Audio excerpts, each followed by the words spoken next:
toutes les petites salles de Pigalle pour le groupe de rock alternatif Mano Negra. Ils viennent de sortir leur deuxième album, publié dans 22 pays et qui fait un tabac, déjà disque d'or.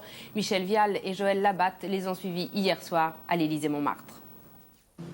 Ils ne sont pas tous entrés hier soir à l'Élysée-Montmartre et pour cause. La petite salle du boulevard Rochechouart affichait complet, comme d'ailleurs toutes les salles du quartier où se produisent depuis une dizaine de jours les 8 musiciens de la Mano Negra. Un groupe au carrefour de cultures et de racines musicales diverses est passé en quelques mois de la marginalité à la notoriété. Un groupe qui préfère les petits espaces pour conserver un rapport privilégié avec son public, pourtant de plus en plus nombreux.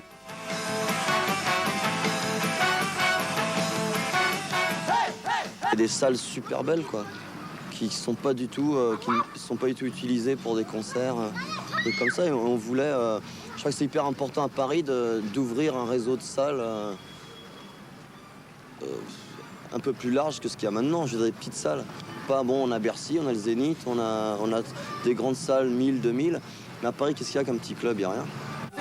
Né en 1988 de milliers de kilomètres de galères et de bœufs parfois confidentiels dans les coins les plus reculés de la planète, la Mano Negra conjugue en fait son plaisir de jouer et de chanter à toutes les modes et à toutes les couleurs du rock.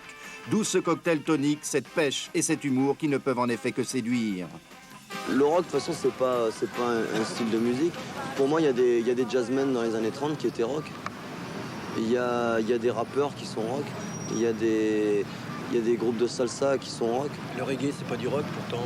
C'est du rock. C'est un esprit rock aussi.